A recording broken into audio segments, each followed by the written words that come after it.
옛날 옛적 멀고도 먼 중국의 작은 마을에 아주 재밌고 교훈적인 일이 일어났습니다. 마을 사람들은 이 이야기를 세대에서 세대로 전해 내려왔고 그 이야기는 결국 우리에게도 전해졌습니다. 이야기는 이렇게 시작됩니다. 바로 이곳에 수비라는 이름의 소년이 있었습니다. 수비는 부모님과 함께 조용한 농가에서 살고 있었고 늘 밝고 활기찬 아이였습니다. 하지만 무엇보다 눈에 띄던 점은 수비의 천사 같은 마음씨였습니다. 그는 언제나 부모님과 마을 사람들을 돕는 것을 좋아했으며 강아지나 새와 같은 작은 동물들에게까지도 매우 자비로웠습니다.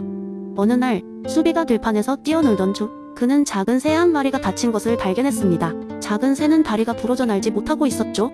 수비는 즉시 작은 새를 조심스럽게 집으로 데려가 붕대를 감아주고 나뭇가지로 작은 깃털 침대를 만들어 주었습니다. 그는 매일 작은 새를 돌보고 먹이를 주며 정성스럽게 간호했습니다. 그런데 반대편에 살던 짱도라는 소녀는 수비와는 아주 다른 성격을 가지고 있었습니다. 짱도는 항상 자신의 이익만을 생각하며 마을 사람들을 괴롭히기 일쑤였습니다. 그는 동물들에게도 무자비하게 대하며 특히 작은 새들을 쫓아내는 것을 재미로 삼았습니다. 하루는 짱도가 수비의 집을 지나가다가 작은 새를 발견하게 되었고 그 새가 자신이 괴롭히던 바로 그 새임을 알게 되었습니다. 짱도는 분노했지만 수비의 진심과 정성에 감복하여 새를 돌보는 수비를 관찰하기로 했습니다. 그 와중에도 처음에는 수비를 비웃고 무시했지만 시간이 지나면서 점차 마음이 변화를 느끼기 시작했습니다. 그는 수비의 모습을 보며 맹자의 성선설이 생각났고 인간 본성의 선함에 대해 진지하게 고민하기 시작했습니다. 짱도는 자신도 모르게 수비와 비슷한 행위를 따라하게 되었습니다. 어느 날 그는 또 다른 다친 새를 발견하게 되었고 이번에는 평소와 달리 동물병원으로 데려가 치료를 받게 했습니다. 그 후로 짱도는 수비와 함께 새로운 새를 돌보며 서서히 나쁜 습관을 버리고 선한 마음을 갖게 되었습니다. 그리고 그 결과 두 소녀는 좋은 친구가 되었고 마을 사람들은 짱도의 변화를 기뻐하며 칭찬했습니다. 하지만 무엇보다 중요한 것은 짱도의 마음속에서 일어난 변화였습니다. 그는 수비를 통해 인간 본성의 선함을 깨닫고 자신의 삶을 긍정적으로 변화시켰던 것입니다. 이 이야기는 마을 사람들 사이에서 전해 내려오며 맹자의 성선설이 진리임을 직접 체험하며 배웠습니다. 맹자는 인간의 본성이 선하다고 주장했지만 이를 어떻게 발현시키느냐는 우리의 선택에 달려있음을 보여주며 결국 모든 사람은 그 안에 선함을 가지고 있다는 것을 일깨워 주었습니다. 이와 같이 우리는 모두 태어날 때부터 선한 본성을 가지고 태어납니다. 비록 주변 환경과 경험들이 때로는 그 본성을 가릴 수 있지만 우리가 스스로를 돌아보고 선함을 찾으려 노력한다면 언제든지 그 본성을 되살릴 수 있습니다. 수비와 짱도의 이야기는 이를 잘 보여주며 우리에게 성선설을 통해 인간의 가능성과 도덕적 성장을 상기시켜줍니다. 그래서 이 작은 마을의 이야기는 오늘날까지도 인간 본성의 아름다움과 선함을 믿고 이를 실천하는데 힘을 주는 중요한 교훈으로 남아있습니다. 두 번째 이야기 물론이죠. 노자의 무의이론을 바탕으로 사람들에게 메시지를 전달하는 재미있는 썰을 하나 길게 작성해드릴게요. 샵샵샵 무의의 승리. CEO 박 사장의 하루 어느 날 대기업의 CEO 박 사장이 강연을 하기 위해 모두 이목이 집중된 컨퍼런스 룸에 섰다. 그의 인생을 바탕으로 한 이야기엔 성공 비결이 담겨 많은 사람들의 관심을 끌고 있었다. 하지만 그가 들려줄 이야기는 우리가 흔히 아는 성공 비법과는 사뭇 달랐다. 샵샵샵샵 청소년기의 박 사장 어린 시절 박 사장은 꼴찌였던 아이였다. 성적은 늘 바닥이었고 운동도 못했고 뭔가 잘하는 게 없었다. 부모님은 늘 열심히 해라 열심히 하고 말했지만 박 사장에겐 그저 귀찮은 잔소리로 들렸다.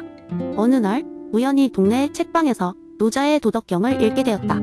거기서 그는 무의라는 개념에 강한 인상을 받았다. 억지로 하지 않는 것이 최고의 방법이라니 어린 박 사장에게는 그 말이 마치 구원의 문구처럼 다가왔다. 샵샵샵샵 대학 시절 무의의 참맛. 대학생이 된 박 사장은 무의 철학을 철저하게 실천하기로 마음먹었다. 동아리에서도 학업에서도 그리고 사람들과의 관계에서도 그는 늘 자연스러운 흐름에 몸을 맡겼다. 친구들은 그런 그를 이해하지 못했다. 너는 왜 그렇게 다 내버려 두느냐? 라고 물었지만 박 사장은 그저 웃으며 답했다. 자연스럽게 가는 것이 나의 방식이야. 어느 날 학과에서 중요한 팀 프로젝트가 있었다. 팀원들은 모두 불만이었다. 박 사장은 왜 이렇게 느긋하냐? 그러나 기한이 닥쳐올수록 다른 팀원들이 조바심을 내는 동안 박 사장은 아주 자연스럽게 최적의 방법을 찾아 이를 척척 해결했다. 팀 프로젝트 최종 발표 날 교수님은 그들의 팀이 가장 우수하다고 칭찬했다. 어떻게 해서 이런 결과를 냈나요? 교수님의 질문에 박 사장은 한마디 던졌다. 무의입니다. 샵샵샵샵 사회생활 무의의 경영박 사장은 졸업 후 대기업에 입사했다. 처음엔 그냥 평범한 사원이었지만 그는 언제나 자연스러움을 추구했다. 동료들은 그를 무시했고 상사들은 이해하지 못했다. 왜 최선을 다하지 않느냐? 하지만 박 사장은 언제나 자연스럽게 고민 없이 자신의 일을 처리했다. 어느 날 회사에 큰 재정 위기가 닥쳤다. 다른 경영진들은 긴급 회의를 열어 밤을 새워 계획을 짜며 전략 회의를 했다. 반면 박 사장은 조용히 자연의 흐름을 탐구했다. 그리고는 직원들 모두에게 자연스럽게 일할 것을 권장했다. 그 결과 회사는 위기를 극복했고 오히려 더 큰 성장을 이룰 수 있었다. 직원들은 박 사장 덕분에 스트레스가 줄고 창의성과 생산성이 한층 더 높아졌다는 사실을 알게 되었다. 샵샵샵샵 현재 CEO 박 사장의 무의 경영. 현재 박 사장은 성공한 CEO로서 자신의 회사를 운영하고 있다. 그는 무리하게 목표를 설정하지 않고 억지로 성과를 추구하지 않는다. 직원들에게도 늘 자연스러움과 조화를 중요시하도록 권장한다. 성공은 억지로 만들어지지 않는다. 자연스럽게 이루어진다는 그의 철학은 회사의 모토가 되었다. 강연을 마친 뒤 청중 중 한 사람이 질문했다. 박 사장님, 무의의 철학이 정말로 이렇게 큰 성공을 이끌어냈나요? 박 사장은 웃으며 답했다. 네, 억지로 하려는 순간 우리는 자연의 흐름을 거스르게 됩니다. 인생에서 가장 중요한 것은 자연스럽게 흐르는 대로 두는 것입니다. 그리고 이렇게 첨언했다. 무의란 아무것도 하지 않는 것이 아닙니다. 우리가 자연의 흐름을 받아들이고 그 흐름에 자신을 맡길 때 진정한 성공과 행복을 찾게 되는 것입니다. 박 사장의 이야기는 청중들에게 큰 홀림을 주었다. 그의 삶에서 무의의 철학이 어떻게 자연스러운 성공을 이끌어냈는지 듣고 나서 사람들은 억지로 무언가를 하지 않아도 되는 초연함과 여유의 중요성을 다시금 깨닫게 되었다. 세 번째 이야기. 어느 날 한 청년이 퇴계 이황 선생님이 제자인 김모 선생님을 찾아왔습니다. 청년은 궁금함이 많은 사람이었고 특히 이기론에 대한 흥미가 컸습니다. 그래서 김모 선생님께 자문을 구하기 위해 찾아온 것이죠. 선생님, 이화기의 이론을 이해하려고 해도 어렵기 그지없습니다. 좀 더 쉽게 설명해 주실 수 있을까요? 김모 선생님은 잠시 생각한 뒤 청년에게 이렇게 말했습니다. 자네, 혹시 라면을 좋아하는가? 네, 선생님, 라면을 무척 좋아합니다. 제가 라면을 끓이는데 있어서는 나름 소질이 있습니다. 좋다. 그럼 라면을 예로 들어 설명해 주마. 자네가 좋아하는 라면을 통해 이기론을 이해할 수 있을 거야. 이렇게 말한 김모 선생님은 청년을 한 채로 이끌며 라면 끓일 준비를 시켰습니다. 냄비에 물을 붓고 스프와 면을 준비하는 동안 김모 선생님은 이야기를 시작했습니다. 이제 보게, 이로 가정을 해보세. 라면을 끓이기 위한 레시피라고 할 수 있지. 레시피는 어떻게 라면이 완성되어야 하는지에 대한 모든 이치와 규칙들을 설명해주지 않나? 네, 그렇습니다. 레시피는 매우 중요하죠. 라면이 어떤 맛을 내야 하고 어떤 모양을 가져야 하는지를 알려줍니다. 그렇다면 이제 기를 보세. 여기가 기의 역할이 중요한 부분이야. 기는 물질적이고 구체적인 요소들로 구성되어 있는데 여기서 기는 바로 물, 면, 스프, 고명 등이겠지. 이들이 합쳐져서 실제로 우리가 먹을 수 있는 라면이 되는 거야. 청년은 고개를 끄덕이며 김모 선생님의 말을 따라갔습니다. 그렇다면 선생님, 이와 기는 서로 어떤 관계가 있는 건가요? 아하, 좋은 질문이네. 자, 라면 끓일 때 물의 온도가 너무 낮으면 라면이 잘 익지 않고 너무 끓이면 면이 퍼지지 않나? 면을 넣는 타이밍, 스프를 넣는 순서, 고명을 어떻게 배치하는지 이 모든 것들이 레시피에 의해 규정되지만 실제로 매번 끓일 때마다 달라질 수 있네. 이처럼 이는 기에 의해 구체화되며 기는 이를 실현하는 과정에서 변동성을 가지는 것이지. 이렇게 말하며 김모 선생님은 직접 라면을 끓이기 시작했습니다. 물이 끓기 시작할 때 스프를 넣고 면을 넣은 뒤 적당히 끓여서 완성시켰습니다. 청년은 그 과정에서 퇴계 이황의 이기론을 라면 끓이는 과정에 비유하여 이해할 수 있었습니다. 결국 이는 만물이 존재하는 근본 원리이지만 그 자체로는 그대로 존재할 수 없어. 기가 이를 통해 구체화되고 현실화되는 것이지. 라면 레시피 없이 맛있는 라면은 만들 수 없고 재료 없이 레시피만 있다고 해서 라면을 먹을 수 없는 것과 같아. 청년은 고개를 끄덕이며 말했다. 선생님, 이제 좀 더 명확해졌습니다. 이와 기가 서로 긴밀하게 관련되어 있어야만 만물이 존재하고 변화할 수 있다는 것이군요. 김모 선생님은 미소를 지으며 말했다.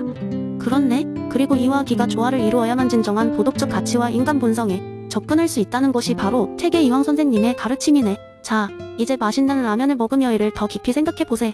그 후 청년은 라면을 먹으며 퇴계 이황의 이기론을 마음속 깊이 되새기며 그의 도덕 철학과 인간 본성에 대한 이해를 더욱 깊게 하게 되었습니다. 네 번째 이야기. 여기는 평양의 한 작은 마을입니다. 이 마을에 사는 사람들은 대체로 순박하고 정직한 성품을 갖고 있었지만 종종 마을 내에서 작은 다툼이나 오해가 생기곤 했습니다.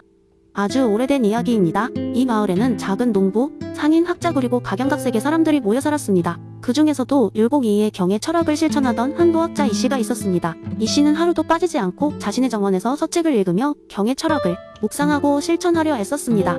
하루는 이씨의 이웃 상인 장씨가 이씨의 문을 두드렸습니다. 장씨는 무척 당황한 얼굴이었고 그의 말투에는 급박함이 묻어났습니다. 이씨 선생님, 큰일입니다. 저희 상인들 사이에 큰 오해가 생겨 동업자들이 서로 다투고 있습니다. 어떻게 해야 할지 모르겠습니다. 이씨는 잠시 묵념한 뒤 장씨에게 물었습니다. 무엇이 너희 사이에 오해를 불러일으켰는지 자세히 말해보거라. 장 씨는 억울한 표정으로 설명을 시작했습니다. 우리 중 한 사람이 계약을 어겼다고 다른 사람들이 말을 퍼뜨렸고 그로 인해 신뢰가 무너졌습니다. 이런 상황에서 계속 장사를 할 수 없습니다. 이 씨는 장 씨의 말을 듣고 잠시 생각에 잠겼다가 부드러운 목소리로 말했다. 경의 철학을 일상에서 실천하는 것이 중요하다네. 나를 따르느라. 우리 모두 모여 앉아 한번 이야기해보세. 장 씨는 반신반의하면서도 이 씨의 말에 따라 상인들을 이 씨의 집으로 불러 모았습니다. 상인들이 모인 자리에서 이 씨는 말하기 시작했습니다. 경은 단순한 예의가 아니네. 그것은 마음속 깊은 곳에서부터 흐르는 성찰과 집중이네. 우리는 무엇이 우리를 흔들리게 만드는지, 무엇이 우리를 왜곡하게 만드는지 깊이 성찰해야 하네. 상인들은 처음에는 이 씨의 말을 이해하지 못했지만 이 씨는 그들에게 계속 이야기했습니다. 서로의 눈을 보고 마음을 열어 진심으로 대화해보게. 그리고 각자 서운함이나 오해에 대해 자신의 잘못은 없는지 성찰해보게. 상인들은 어색해하면서도 이 씨의 권유대로 눈을 맞추고 대화를 나누기 시작했습니다. 서서히 서로의 입장을 이해하기 시작했고 각자가 안고 있던 오해와 불만이 해소되기 시작했습니다. 대화는 점점 깊어졌고 그들은 차츰 서로의 입장과 감정을 존중하기 시작했습니다. 몇 시간이 흐른 뒤 상인들은 크게 웃으며 화해를 선언했습니다. 장 씨는 이 씨에게 감사의 인사를 전하며 말했다. 이 씨 선생님, 경의 철학이 이렇게 깊은 뜻을 가지고 있다는 것을 이제야 알았소. 선생님의 가르침 덕분에 우리는 다시 협력할 수 있게 되었습니다. 이 씨는 웃으며 말했다. 경은 단순히 우리 마음속 깊이 있는 성찰과 집중이라는 점을 잊지 말게. 그것이 개인뿐만 아니라 우리 사회 전체를 바로잡는 도구가 될 수 있네. 앞으로도 이 원칙을 잊지 않고 살아가길 바라네. 그 후로 마을 사람들은 이 씨의 가르침을 마음에 새기고 서로 존중하며 살아갔습니다. 마을 내 작은 다툼들은 점점 줄어들었고 사람들은 점점 더 단합하고 친밀한 관계를 맺게 되었습니다. 경의 철학은 마을 전체에 퍼져나가며 그들의 일상이 되었습니다. 이 이야기는 오래전 평양의 한 마을에서 벌어진 일이지만 이 씨의 가르침 경의 철학은 오늘날 우리에게도 큰 교훈을 주고 있습니다. 마을 사람들은 자신을 성찰하고 서로를 존중하며 도덕적 정진을 이루기 위해 노력했다는 사실을 기억하며 우리도 일상 속에서 이 가르침을 실천할 수 있을 것입니다.